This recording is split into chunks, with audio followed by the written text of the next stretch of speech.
नमस्कार दोस्तों। स्वागत है आप सभी का एक बार फिर से हमारे YouTube चैनल AR एकेडमी में। तो दोस्तों, जैसा कल हमने आपसे कहा था कि DHO का हम कोर्स चालू करने जा रहे हैं और आज हम पहला लेक्चर जो है वो हम वीट साइंस पर लेंगे। और साथ में दोस्तों, आपको ये भी पता होना चाहिए कि कल राजस्थान में कृषि पर्यवेक्षक की वैकेंसी भी आई है, जिसका सिलेबस भी एग्रीकल्चर का यही होगा। तो जो हम आपको पढ़ाने जा रहे हैं वो आपको वहाँ भी काम आएगा। इसके साथ ही जो हम ये सिलेबस चालू करने जा रहे हैं ये आपकी यूपी कैटेट में काम आएगा, एंट्रेंस में काम आएगा, BHU के एंट्रेंस में, JRF के एंट्रेंस में, हर जगह काम आएगा। एग्रीकल्चर की जितनी वैकेंसीज होंगी वहाँ काम आएगा। तो आज हम सबसे पहले वीट साइंस को स्टार्ट करेंगे और पूरा वीट साइंस हम कवर करेंगे। तो चलिए शुरू करते हैं। आप सब, बहुत इंपॉर्टेंट है ये एग्रोनॉमी में वीट साइंस। वीट का मतलब होता है खरपतवार,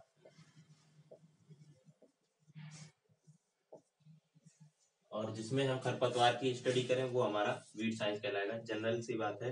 तो सबसे पहले तो हमारा ये जानना जरूरी है कि वीड होता क्या है। तो वीड आप सभी जानते होंगे, आप सब इतना जानते होंगे कि खरपतवार क्या होता है। जो इधर उधर पौधे उगे रहते हैं वो खरपतवार होता है। लेकिन हम यहाँ जो स्टडी करेंगे वो थोड़ा और साइंटिफिक हो जाती है। यहाँ पर आप अभी आगे चल के जब हम आपको क्लासिफिकेशन बताएंगे उसमें आप जानेंगे कि जो आपके लाभप्रद जो पौधे होते हैं वो भी वीड का काम करते हैं। वो हम सब आपको क्लासिफिकेशन बताएंगे कि वो पौधे किस तरह से वीड का काम करते हैं। तो वीड जनरली अनवांटेड प्लांट होते हैं। Weeds are weeds are the unwanted plant. Unwanted मतलब ऐसे प्लांट्स जो हमारी बिना इच्छा के उगाते हैं, हम उनको बोते भी नहीं है, वो क्रॉप में उगाते हैं या कहीं और उगाते हैं बिना किसी भी प्रिपरेशन के। कोई उन्हें उगाता नहीं है लेकिन वो अपने आप उगाते हैं, वो हमारे वीड्स कहलाते हैं। और वीड्स जो क्या होते हैं वो अनवांटेड प्लांट होते हैं। इसमें एक चीज कही जाती है कि all weeds are unwanted plants, but all unwanted plants are not weed। तो इसका क्या मतलब हुआ? इसका मतलब ये हुआ कि जितने भी अनवांटेड प्लांट्स होते हैं वो हमारे वीड हो, ये हमारा कोई जरूरी नहीं है। जितने वीड होंगे वो हमारे अनवांटेड प्लांट होंगे, मतलब वो हमारे चाहने से नहीं उगेंगे। लेकिन जितने भी अनवांटेड प्लांट्स होंगे वो हमारे वीड नहीं होंगे, ऐसा कहा जाता है। तो आज हम इस लेक्चर में आपको वीड के बारे में बताया। वीड के साथ ही हम इससे क्या हानि होती है, किस तरह से लाभ होते हैं, ये हम आपको बताएंगे। और लाभ जो होते हैं और जो हानि होती है जो स्पेसिफिक वीट से होती है वो हम आपको नेक्स्ट लेक्चर में बताएंगे। तो चलिए इसके बाद अब हम चालू करते हैं कि वीट से हमें कौन कौन से लाभ होते हैं, सबसे पहले कौन कौन से हानियां होती हैं। क्योंकि वीट जनरली क्या होता है, वीट से हमें ज्यादातर हानियां ही होती हैं, लाभ बहुत कम ही होते हैं। बहुत कुछ वीट ही होते हैं जिनसे हमें लाभ मिलता है और उनसे भी कुछ खास लाभ हमें मिलता नहीं है। तो चलिए सबसे पहले हम समस्याओं की बात करेंगे। तो सबसे पहले तो हम रिडक्शन ऑफ यील्ड, ये पहली समस्या है। रिडक्शन ऑफ यील्ड मतलब उपज में कमी। ये किस तरह से होता है? तो आप सभी जानते हैं कि क्रॉप जब हम उगाते हैं उसके लिए आपको क्या चाहिए? पानी चाहिए, सनलाइट चाहिए, न्यूट्रिएंट्स चाहिए। तो न्यूट्रिएंट्स कहाँ होते हैं? सॉइल में होते हैं। वाटर भी सॉइल से मिलता है और सनलाइट भी आपको ऊपर से मिलता है। तो वीड जो क्या होते हैं, जब ये उग जाते हैं तो ये क्या करते हैं, मेन जो क्रॉप होती है उसके साथ कंपटीशन करते हैं। किस तरह कंपटीशन करते हैं कि जब ये मेन क्रॉप के साथ उगेंगे तो ये भी सॉइल से क्या लेंगे, वाटर का अपटेक करेंगे, ये भी न्यूट्रिएंट्स का अपटेक करेंगे। तो जो क्रॉप की रिक्वायरमेंट होगी क्रॉप को उतनी पूरी हो नहीं पाएगी। तो जब कंपटीशन होगा, प्रतिस्पर्धा होगी आपस में, जैसे जनरली आपका ही खाना, आपको 4 रोटी की भूख है, आपका खाना कोई बगल वाला आपकी 2 रोटी खा ले तो आपकी भूख क्या रह जाएगी, बच जाएगी, आपके पेट जो है वो भरेगा नहीं। इसी तरह प्लांट के साथ ही होता है। जब ये प्लांट के साथ उग जाते हैं उसको जितना न्यूट्रिएंट चाहिए, जितना वाटर चाहिए, सन रेज चाहिए, वो क्या करते हैं, वीड अपटेक कर लेते हैं और जो क्रॉप की रिक्वायरमेंट होती है वो पूरी नहीं हो पाती है। तो इससे क्या है, सीधा सीधा आपका कहाँ सीधा सीधा इसका रिडक्शन हो जाएगा, किसका, ईल्ड का। ईल्ड में कमी हो जाएगी, अच्छी उपज नहीं देगी हमारी क्रॉप। तो ये सबसे इंपॉर्टेंट और सबसे पहला जो है वो हमारा हानि है, किससे, वीड से। दूसरा क्या है,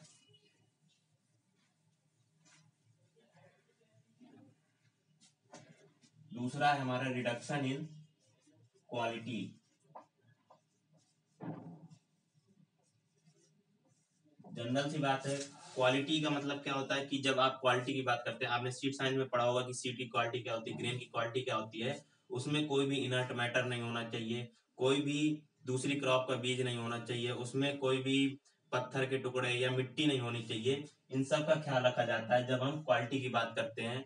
तो जब वीड हमारा हो जाएगा किसमें, क्रॉप में, तो जब हार्वेस्टिंग होगी तो मेन क्रॉप के साथ वीट की भी हार्वेस्टिंग होगी। वीट का भी जो सीड होगा वो प्रोड्यूस होगा, और जो वो सीड होगा वो आपका किसके साथ मिल जाएगा, क्रॉप के साथ मिल जाएगा, क्रॉप के सीड के साथ मिल जाएगा। जैसे गेहूं में गेहूं के साथ अगर जौ उग जाता है या गेहूं का मामा उग जाता है, तो जब हार्वेस्टिंग होगी तो उसका सीड वो किसमें मिल जाएगा, वो मेन क्रॉप हमारी गेहूं में मिल जाएगी। इससे सीधा सीधा उसकी क्या होगी, क्वालिटी में गिरावट आ जाएगी। उसका जो है फिर क्वालिटी में, ये सीधा सीधा आपके किससे प्रभावित होगा, लाभ को प्रभावित करेगा। सीधा सीधा जहाँ क्वालिटी में आपका गिरावट आ जाएगी, तो जब आप उसे बाजार में लेके जाएंगे और बाजार में पता चलेगा कि इसमें वीट की मिलावट है या वीट का सीड है इसमें, तो सीधा सीधा आपका क्या हो जाएगा, उसका दाम कम मिलेगा और आपकी आमदनी कम हो जाएगी। तो रिडक्शन इन क्वालिटी ये दूसरा है, किस तरह से क्वालिटी में रिडक्शन होता है ये आपको पता चल गया। तीसरा है हमारा इंसेक्ट एंड डिजीजेज।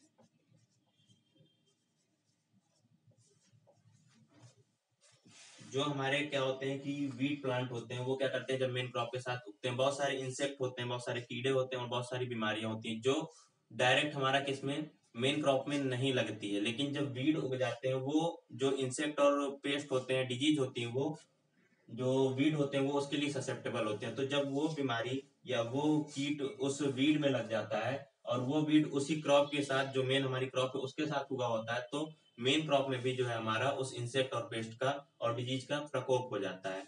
तो जो हमारी वीड है वो इंसेक्ट और डिजीज के लिए एक प्रकार से घर का काम करते हैं। किस तरह घर का काम करते हैं, जब वो वीड में लग जाता है और उससे फिर मेन क्रॉप में लग जाता है, उसका भी सीधा सीधा प्रभाव आपका किस में पड़ेगा, क्वालिटी में गिरावट हो जाएगी, आपका जो है प्रोडक्शन कम हो जाएगा, आपकी जो इनकम है वो भी कम हो जाएगी। तो ये हो गया हमारा इंसेक्ट एंड डिजीजेस से किस तरह से प्रभावित करता है।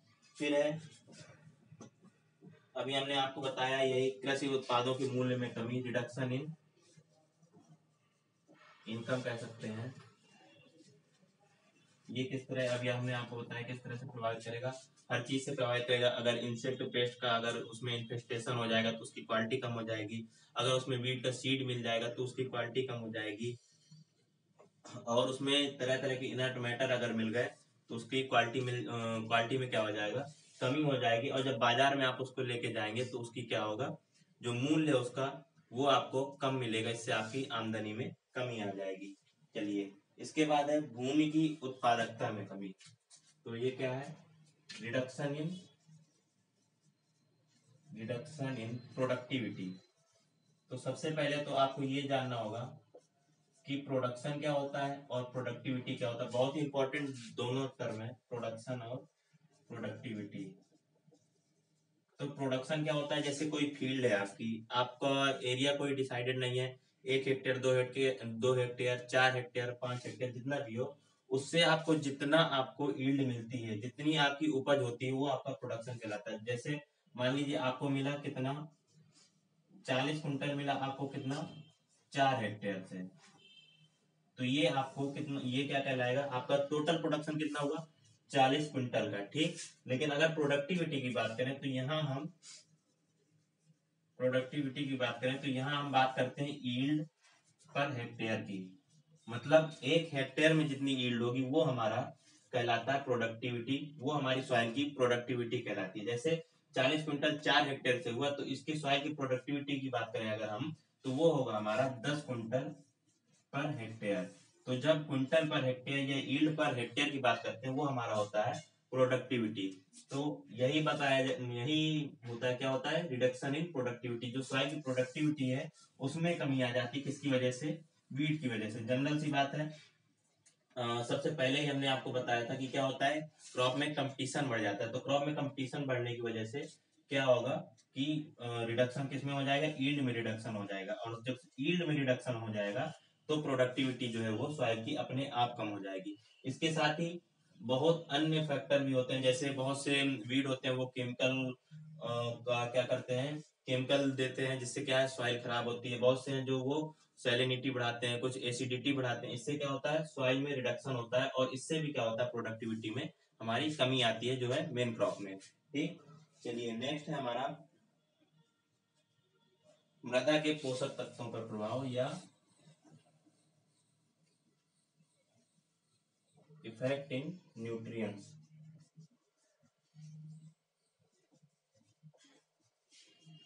ये भी आपका किससे सीधा सीधा कंपटीशन से जुड़ा हुआ है।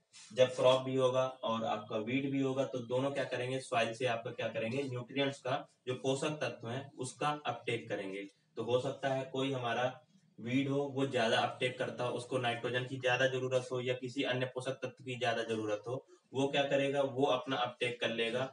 वीड में क्या होता है कि अगर हम बात करें तो वीड की जो है ससेप्टिबिलिटी या वीड का जो कंपटीशन बहुत तेज होता है। वो क्या करता है कि वो उसको अगर अनुकूल परिस्थिति नहीं मिलती है फिर भी वो क्या कर देता है, सरवाइव कर सकता है। लेकिन ऐसा हमारा क्रॉप के साथ नहीं है। क्रॉप को क्या चाहिए, ससेप्टेबल कंडीशन चाहिए, उसके फेवरेबल कंडीशन चाहिए उसके लिए। लेकिन वीट क्या करता है, उसको अगर उसका एक प्रकार से अगर देखें तो टॉलरेंस लेवल बहुत ज्यादा होता है, बहुत ही हाई होता है। उसको अगर सूखा है वो सूखे में भी उग जाएगा, ज्यादा पानी है उसमें भी उग जाएगा, या अन्य किसी अन्य कोई प्रतिकूल परिस्थिति है उसमें भी उग जाएगा। तो वो क्या करता है कि न्यूट्रिएंट्स का अपटेक क्या करता है, न्यूट्रिएंट्स का जब अपटेक कर लेगा जमीन से तो क्रॉप के लिए क्या होता है, कम हो जाता है। और क्रॉप के लिए तो कम हो ही जाता है, और जब सॉइल से अपटेक करेगा तो सॉइल में जो न्यूट्रिएंट्स का लेवल है वो भी हमारा क्या हो जाएगा, डाउन हो जाएगा। तो नेक्स्ट क्रॉप है जो हम नेक्स्ट क्रॉप लेंगे उसके लिए हमारा क्या होगी, खपत ज्यादा पड़ेगी किसकी, न्यूट्रिएंट्स की। या फिर सॉइल में जब कम हो जाएगी तो उसका जो है ईल्ड वो कम हो जाएगी। चलिए नेक्स्ट है हमारा फसल लागत में वृद्धि या increase in cost of production. Increase in cost of production. तो ये सीधी सी बात है, जब क्या होगा, आपका क्रॉप है, क्रॉप में वीड जब उगाएंगे तो आप क्या करेंगे, उसके लिए कई तरह के आप एप्लीकेशन करेंगे, किसका, दवाइयों का, या फिर आप उसको क्या करेंगे, हैंड वीडिंग करेंगे, उसमें लेबर लगाएंगे किसके लिए, कि वीड को हटा दें। उसमें दवा का स्प्रे करेंगे, कई तरह की चीजें उसमें आप क्या करेंगे, अप्लाई करेंगे, जिससे क्या होगा कि आपकी लागत बढ़ेगी। अगर आप लेबर लगाएंगे तो वो आपका चार्ज लेगा। अगर आप क्या करेंगे, दवा का एप्लीकेशन करेंगे, किसी भी दवा का एप्लीकेशन करेंगे, वो आपको फ्री में नहीं मिलेगी, उसमें कॉस्ट लगेगी। तो आपका जो सीधा सीधा क्या है, increase in cost of production. जो प्रोडक्शन की कॉस्ट होती है, मतलब एक क्रॉप को लेने में जितनी कॉस्ट लगती है उसमें क्या हो जाएगी, बढ़ोतरी हो जाएगी, वो बढ़ जाएगा। किस किस वजह से, सिर्फ और सिर्फ वीट की वजह से। वीट की वजह से क्या होगा, जब आपको पता चलेगा वीट है, न्यूट्रिएंट्स कम हो जाएंगे तो आप न्यूट्रिएंट्स भी अप्लाई करेंगे। वीट से क्या होगा कि जब वीड वाटर लेगा तो वाटर की कमी हो जाएगी, किसके लिए, मेन क्रॉप के लिए, तो आप पानी भी ज्यादा लगाएंगे। ये सीधा सीधा आपका प्रभाव किस पे डालेगा, कास्ट ऑफ प्रोडक्शन पे, जो कि क्या हो जाएगा, बढ़ जाएगा। तो इससे क्या होगा, कास्ट ऑफ प्रोडक्शन जब बढ़ जाएगा और साथ में वीट से क्या होगा, क्वालिटी भी कम हो जाएगी, उसका जो मूल्य है वो भी कम मिलेगा। तो सीधा सीधा आमदनी जो है वो आपकी बहुत ज्यादा कम हो जाएगी। या ये भी हो सकता है कि आपको आमदनी हो ही ना, आप हानि में चले जाएं। नेक्स्ट है increase in water requirement of crop. Water requirement of crop में क्या हो जाता है, इंक्रीज हो जाता है। Increase in water requirement of crop. तो जैसे किसी क्रॉप की वाटर रिक्वायरमेंट हमारी 1200 mm है, तो उसमें क्या होगा कि जब वीड हो जाएगा, वीड एक्स्ट्रा चीज हो जाएगी। जैसे आपको क्या होगा, अभी हमने आपको खाने का उदाहरण दिया था, वही उदाहरण हम आपको फिर देते हैं। जैसे आप खाना खा रहे हैं, आपको एक गिलास पानी चाहिए, लेकिन आपके साथ में कोई दूसरा भी आके बैठ गया तो उसके लिए भी आपको पानी चाहिए। तो या तो आप आधा आधा गिलास पी लें, या फिर आप अपना एक गिलास पी लें और एक गिलास उसके लिए भी मंगा दें, ये करेंगे। तो इसी तरह होगा increase in water requirement of crop. तो वाटर की क्रॉप की रिक्वायरमेंट तो हमारी लगभग एक गिलास है ही, एक गिलास है, लेकिन उसमें क्या हो गया, वीट भी आ गया। तो वीट के लिए भी हमें क्या चाहिए, वाटर चाहिए, तो 1 गिलास आप इसके लिए भी मंगा देंगे। मीन्स इसमें क्या होगा, वाटर रिक्वायरमेंट बढ़ जाएगी, जो कि लागत भी बढ़ाएगा और आपका प्रोडक्शन भी कम ही होगा। चलिए नेक्स्ट है हमारा भूमि के मूल्य में कमी, decrease in price of land. ये किस तरह होता है, decrease in price of land. तो अभी तो हम क्रॉप की बात कर रहे थे कि क्रॉप में क्या हो जाता है, वीट का इन्फेस्टेशन हो जाता है और फिर उससे क्या हो जाता है, उसकी कमी हो जाती है। लेकिन जो भूमि होती है उस पर भी बहुत बुरा प्रभाव पड़ता है।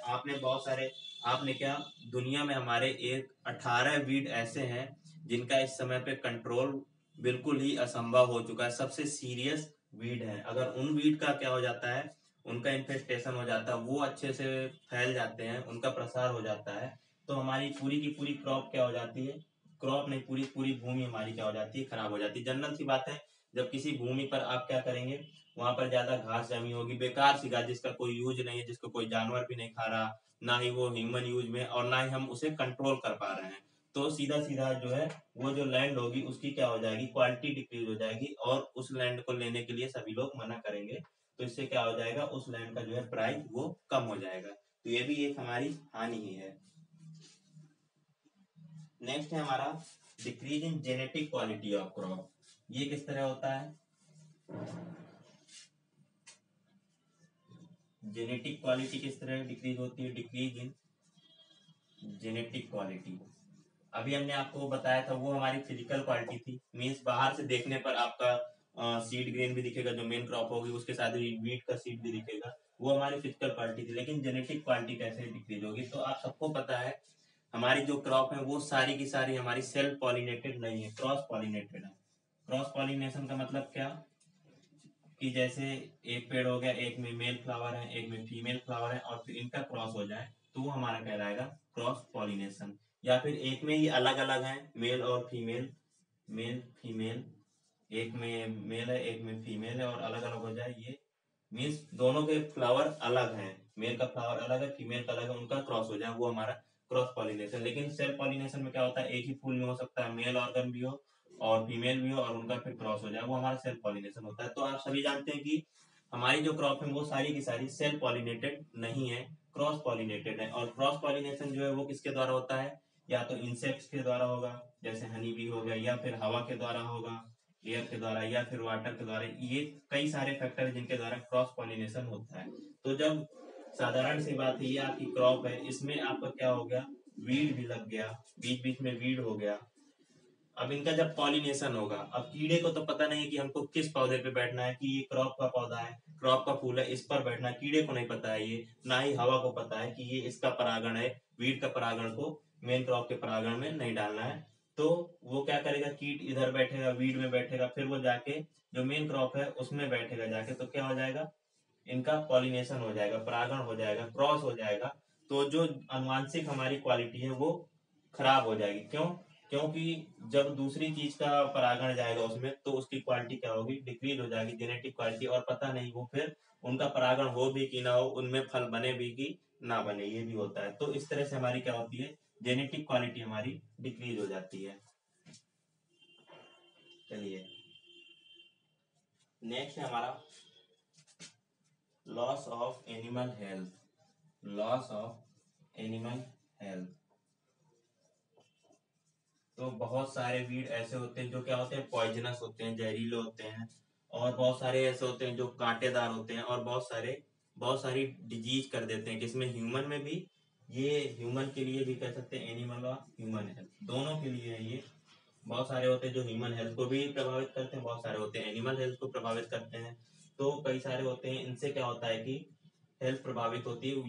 ये लेक्चर हम आपको एक 5 से 10 मिनट का नेक्स्ट लेक्चर में बताएंगे कि पर्टिकुलर स्पेसिफिक कौन सा वीड हमारा कौन से रोग को करता है, या कौन सा वीड हमारा किस यूज में आता है, दोनों हम बताएंगे। वो एक नेक्स्ट वीडियो में बताएंगे कि कौन सा पर्टिकुलर वीड काम में आता है, क्योंकि ये क्वेश्चन पूछे जाते हैं कि ये वीड किस में काम आता है।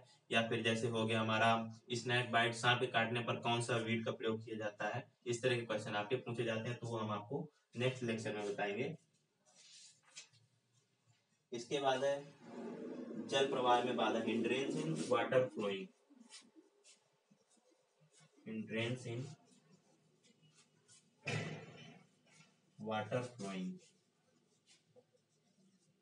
तो हिंड्रेंस मीन्स होता है बाधा, जल प्रवाह में बाधा। तो आपने देखे होंगे कैनाल देखे होंगे, नहरें देखी होंगी, बहुत सारे तालाब या जहाँ रनिंग वाटर होता है आपने देखा होगा, उसमें क्या होता है कि बहुत बड़े बड़े वीड जमा हो जाते हैं। पूरा का पूरा जो चैनल होता है, जो ये चैनल होता है, ये हमारा इरिगेशन चैनल में भी, फील्ड में भी अप्लाई होता है। फील्ड में भी क्या होता है, जो इरिगेशन चैनल बनाते हैं उनमें यहाँ वीड जम जाते हैं, बहुत ज्यादा वीड जम जाते हैं कि जो वाटर का फ्लो है वो हमारा क्या हो जाता है, कम हो जाता है। इसी तरह क्या होता है कैनाल्स में भी, जब इनके किनारे किनारे या फिर आगे कहीं बीच में जम जाते हैं, जो वाटर लविंग वीड्स हैं जो हमारे पानी में ही उगते हैं, वो सब क्या हो जाते हैं, यहाँ उगाते हैं, और जो फ्लो है पानी का वो हमारा क्या कर देते हैं, बाधित कर देते हैं। फ्लो जो है हमारा वो कम हो जाता है और पानी अच्छे से बह नहीं पाता है। तो जहाँ इससे बहुत बड़ी समस्याएं भी हो जाती है। जब यहाँ पर फ्लो क्या हो जाएगा, रुक जाएगा, तो हो सकता है पीछे क्या हो सकता है, आपके बाढ़ भी आ सकती है पीछे के एरिया में। अगर बड़ी आपकी किसी कोई नदी है, नदी के किनारे कोई आपका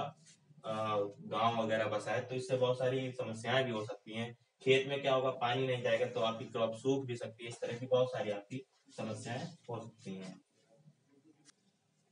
चलिए, तो ये आपके क्या थे, ये आपके हानि थे। और बहुत सारी हानियां होती हैं, जैसे आपके सार्वजनिक स्थानों पर जमाते हैं वीड, तो हमारा वो क्या होता है कि वो जो उसकी सुंदरता है वो कम हो जाती है। बहुत सारे उद्योग धंधे हैं, जैसे हम गेहूं में ही, अगर गेहूं में कोई मिलावट होगी कोई सीड का, तो उसमें क्या होगा, एक स्मेल अगर आने लगेगी, तो उससे क्या हो जाएगा, हमारी जो आर्टिक क्वालिटी वो कम हो जाएगी। तो इस तरह उद्योग धंधे भी प्रभावित होते हैं। इस तरह बहुत सारी हानि है। तो जनरली अगर हम वीट की बात करें तो इससे ज्यादा से ज्यादा हमें हानि ही होती है, बहुत ही कम वीड है जिससे लाभ होते हैं। तो चलिए, आज के लिए बस इतना ही रखते हैं। नेक्स्ट वीडियो में हम आपको बताएंगे कि कौन से वीड किस तरह हानि करते हैं और किस तरह से लाभ पहुंचाते हैं। बहुत बहुत धन्यवाद।